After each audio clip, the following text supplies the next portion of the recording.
Hello, everyone, and welcome.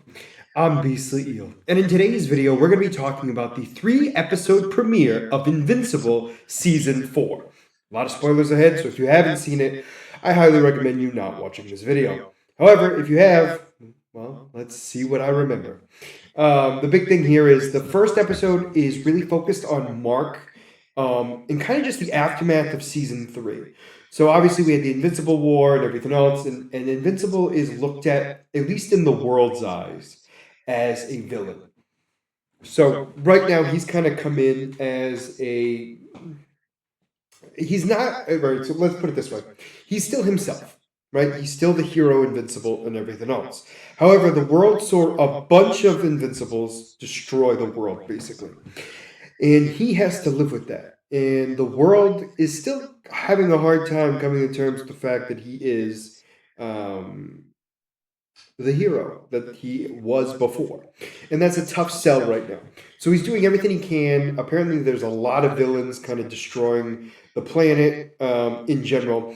So he, Eve, the Guardians, Cecil, Eve, and even Oliver all running around trying to be heroes to save the world multiple times a day.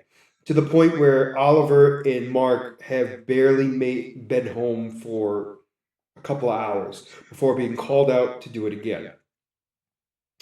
It kind of just keeps going on and on. In this sense, we get to see more of the fact of Invincible really trying to deal with the fact of trying to be the hero.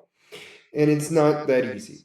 We also see that Debbie is with her boyfriend and they're looking to, well, um, get to the next level in their relationship. Not quite sure exactly where that is. You know, the talk about him staying, obviously, he's spending the night. A lot of jabs about sex during these three episodes. I'll definitely say that. But we don't have to go through all of them. So we have all that going on. We have Eve and I'm sorry, even Invincible or even Mark going to her parents' house to kind of have dinner there because they're trying to keep the relationship with her parents, which I find to be hilarious. Um, so anyway, they're having this conversation. They have their meal and everything else. To the point where her dad has always been a jerk throughout the entire series, and he's not much different at all. So, mom and Eve are washing dishes, and or I'm sorry, the mom is like, "Well, you know, honey, like Mark's he seems like a great guy. You know, enjoy it while you can." And she's like, "What are you talking about, mom?" And she's like, "Just enjoy it while you can. Like when you're older and everything else, we'll see how things are." Which I think is incredible that they put that in there just for the fact that we kind of saw their relationship from the get go, the couple, mom and dad, and the fact that it's just blatantly in your face about how she's clearly not happy anymore with him, but is like we're together anyway, is just incredible to me. I just think that's incredible. So we then have Mark and the dad outside. He's smoking a cigar. Mark's like, I'm not doing that. And he basically states that his daughter, you know, he doesn't like the fact that she's one of the weirdos.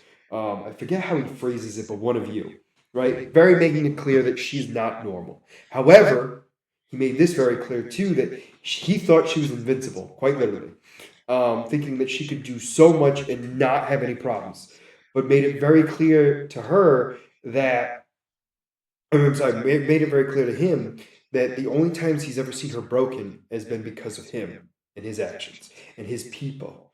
And Mark took that to heart really toughly, and was having a real tough time with that. And the other thing he's also dealing with too is he gets summoned to a construction site before this and is attacked by this monstrous creature. I would say he's dinosaur esque, reptilian. I mean, it's tough to say exactly, but I would say a dinosaur person. Possesses this guy and tries to kill Mark. Almost successful. However, Mark beats the dinosaur out of the guy, quite literally, and then goes to kill the guy, but is stopped by the Guardians. The problem that Mark had was he was thinking about removing that guy's life so he wouldn't cause any more problems. And Mark's now realizing that maybe Cecil was right. which is an incredible thing to hear him say out loud, is the fact that maybe some people don't deserve their life. Maybe some people need to be taken out. And it's a tough thing for Mark because Mark is powerful enough to take out most threats, if not all, right? So the idea is dealing with all that. Basically, the world is falling apart as well. Like a lot of things are just kind of collapsing around in general, which is not making Cecil feel any better about the world. But anyway, we're back to the house. So he basically goes over to Mark saying all that stuff. Then the father goes back inside and tells his wife their show's on and they got to watch it. So she stops doing the dishes and goes right over into the living room to watch their show, whatever it is. So Mark explains to Eve what I just told you, which was the situation with the dinosaur. And Eve's kind of just like, well, you didn't, you did what you needed to do, and it's not easy. So she makes him a cup of coffee with her powers. However, he says it's the worst tasting thing he's ever had. She tastes it and goes, oh, it tastes awful. So then they go to leave. She puts the cup of coffee into the sink. It turns into a pink liquid.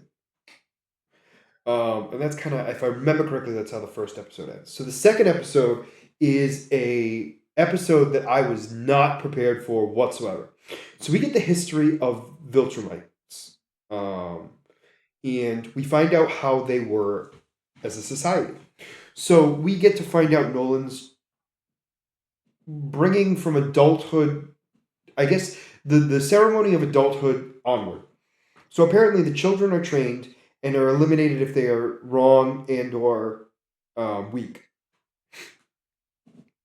And then it seems like the teenagers teach the younger kids to get them toughen up, I should say.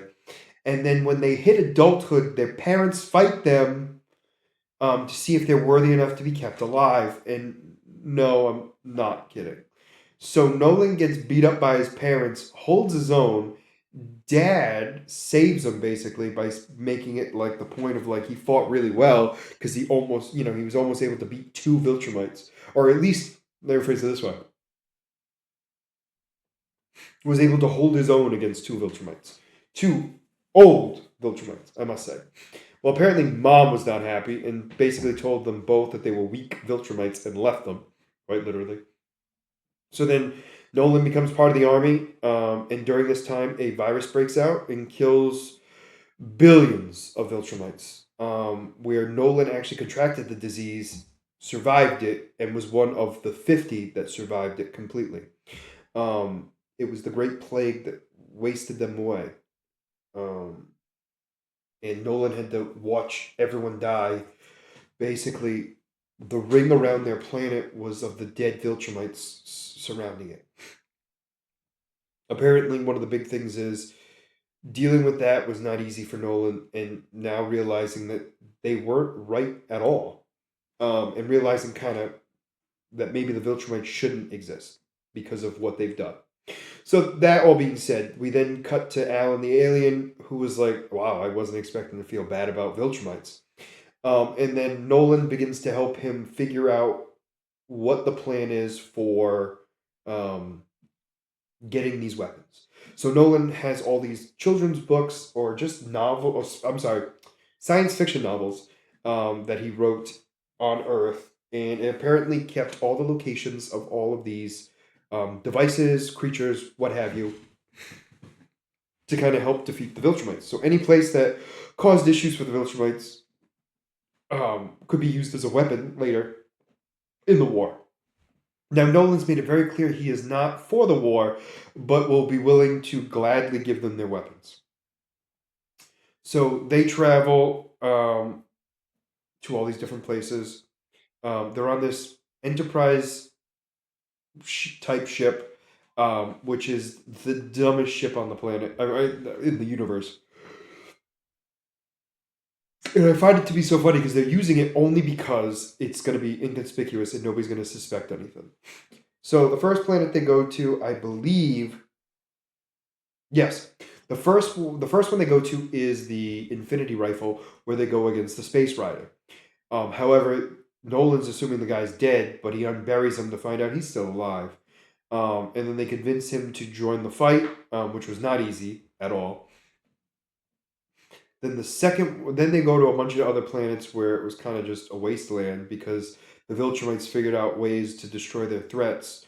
One of these was a planet that the water evaporated because the Viltrumites moved the planet closer to the sun and wiped all life on the planet. So messed up. This other planet was covered in ice because they put a solar panel in front of the sun so it could keep the planet cold.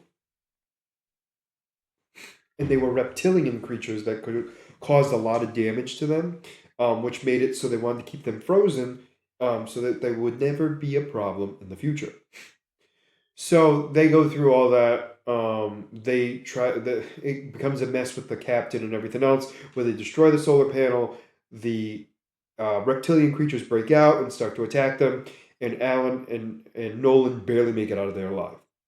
They also got these dung beetles that apparently secrete this substance that apparently weakens the physiology of Viltrumites, makes them physically less durable, which I thought was interesting as well. So they bring all this back to the planet, or back to the main base of their organization. Nolan then has a conversation with their leader, who apparently is the betrayer. The betrayer is the one who basically tried to kill everyone to begin with. Um, that being said, it Nolan freaks out at that and looks like he's about to kill him, and then stops himself because he's realizing that they're not good. Viltrumites are not good. There's been a lot of bad stuff that's happened, and he's been a part of it as well. So, they also talk about a hero on Earth that they need to convince to join the organization, and the fact that Mark and Oliver need to join the fight. And Nolan apparently seems at the end of this episode willing to join. So, one of the other things that I forgot to mention is Cecil had kept Conquest alive. Conquest woke up, broke out of prison, flew out of Earth, and back to the Viltrumites, where we meet the leader. Conquest goes there and basically states that he lost and he deserves a painful death for punishment. And Crag was like, "No, I'm not giving you that punishment. You don't. I'm not giving you that satisfaction. I'm going to keep you around longer," which is an incredible thought to think about because now they're all together and they're going to get ready to apparently cause damage. We don't know exactly what. I'm imagining they're going to be going to Earth next, just because that's where Conquest failed technically. But I'd be curious to see what happens there. That being said, we then also the other thing I forgot to mention was Nolan was looking for Battle Beast because apparently he could do some damage to Viltrumites. However, they could not find him, and they were looking everywhere for him, including his planet, which apparently he has not been to for a while. And that's pretty much the end of episode 2. Episode 3 is where Mark is teaming up with the Guardians again, working with Cecil, or more closely with them, I'll say it that way. We have Robot, aka who's now Rex, basically wanting to be the leader and is failing to do so, and is not following orders from the British man. We also have a bunch of stuff going on, but specifically, we have the aliens from Mars, the little like tentacle creatures that when they touch you, they become a hive mind. I have finally decided that they're going to uphold themselves onto planet Earth and try to take it over. They put a dome over the area, and the Guardians and Mark go in there to try to stop it. They're using devices to disrupt the creatures, where then they would teleport the victims out of there immediately. During this, Mark actually kills the leader. Now, granted, when I say that, the leader is a human who is controlled by the creature. So instead of removing the creature or using the device to pop it off, he then punches the guy's head clear off without a problem, which causes a lot of issues because Mark just killed technically an innocent person. Cecil went to speak to him and basically explained that He's the one who needs to make those decisions, and the reason for that is because he doesn't want anybody else to have trouble sleeping at night, and only he should have that burden, and that he doesn't need to make those decisions. Well, Mark is like, I'm a big boy, I can do it myself. During this time, we also find out that Lundstrom, no, wrong guy. The guy who creates the cyborgs has been using the dead invincible bodies and creating stronger robotic bodies. Can't wait to see what those turn into. He also have that doctor go up to Invincible and apologize, and um, Mark thinks it's like a test that Cecil had, and Cecil was like, "No, this was not a test. I actually told him to take a break and get out of here because I didn't want to risk anything happening. To be honest with you," which I thought was kind of incredible. So we also find out that with Mark facing this Galacta, who he beats, well, Eve helps beat. Turns out Eve can't use her powers. Everything's turning into liquid. And she's not able to sustain her molecules in her powers, which is in atoms bonding together, unable to do so, which is causing a huge problem for her in general, which makes her just a regular human at this point in time. So we then have, sorry, um, so we then have that going on. We have Invincible Inc. get a phone call from Titan who needs help because the dragon is back and trying to kill him. So Oliver is trying to take out the dragon but can't do it himself. Mark then finds out what Oliver's dealing with after dealing with the Martian creatures. He runs over and starts helping them out.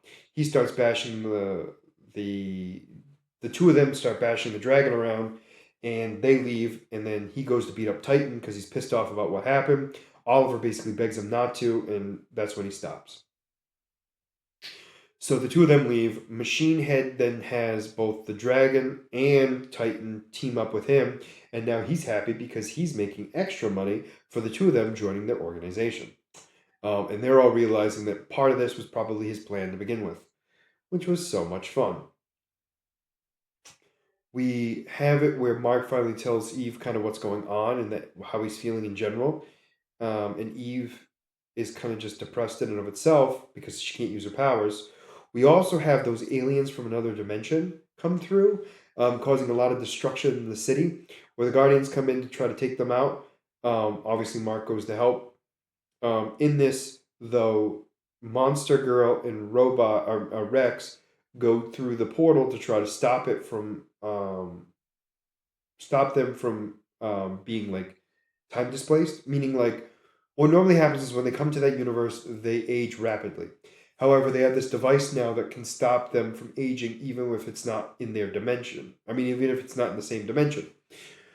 So Robot and Monster Girl go in there to just stop it. They're ready to leave. However, it does not go well because one of the army officials comes through the portal, shoots the device to shut the portal, and locks both Monster Girl and Robot in that universe, where time travels a lot faster than it does in our world. So they're considered to be lost in general. Now, Robot was one of the ones who was supposed to be, or Rex, sorry, the same thing. Were both going to, they were trying to help Eve with her powers. However, obviously are not able to do so right now. So the episode kind of ends with the ambiguousness of the fact of her not knowing whether or not she was going to be able to get her powers back or not. But the big thing is, we find out that she is pregnant. At the very end of the episode, we see that she has a positive pregnancy test in her hands, which I think is kind of interesting that we're already getting Mark's children. Um, which also could explain the fact of why she can't use her powers right now, because she's creating life, so therefore she can't do anything else. That her body is literally creating a child, a living being, and she's incapable of making other things outside of her body because of that. Is what I'm getting for right now. Could be wrong. We'll have to wait and see. But that's the first 3 episodes of Invincible. Very excited to see where this series is going. Very curious to see where the season is going overall. But overall, let me know. I mean, I thought these were incredible. Let me know what you guys thought about these episodes down in the comments below. Did you like them? Did you not? And why? And as always, if you like the content you see, please make sure to like and subscribe down below. Other than that, this is going to be Beastly Eel signing out. Have a wonderful night. Bye-bye.